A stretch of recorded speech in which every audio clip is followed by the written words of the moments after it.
Republicana. Gracias, presidente. El Grupo Parlamentario de Esquerra Republicana comparte la urgencia del cierre y desmantelamiento de la central nuclear de Cofrents y, si ahora no lo permite el actual periodo de prórroga de funcionamiento, al menos que se cumpla el fin de este en marzo de 2021. En este sentido, exigimos un control escrupuloso en temas de seguridad nuclear.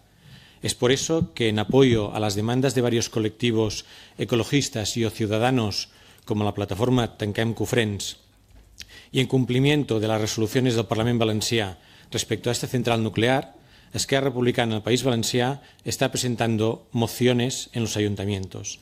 En estas mociones se pide, y paso a leer, traducir fragmentos de las mismas, la creación de una comisión de investigación y seguimiento sobre el estado real de la central nuclear de Cofrents.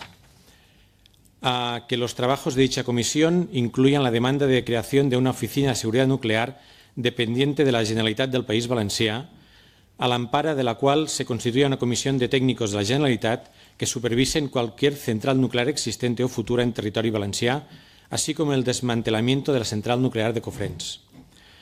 Su apoyo al Parlament Valencià en su demanda de desmantelamiento de la central nuclear de Cofrents, en expirar la concesión en el 2021 y se opone a la petición de Iberdrola de prolongar la vida de esta planta.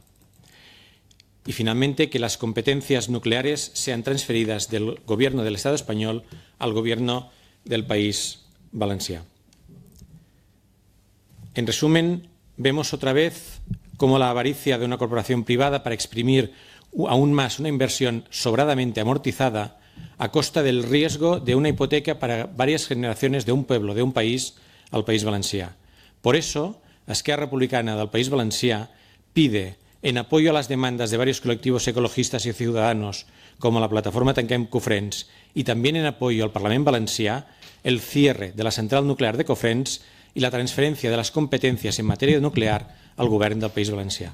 Muchas gracias. Muchas gracias, señor Castellana Camisans.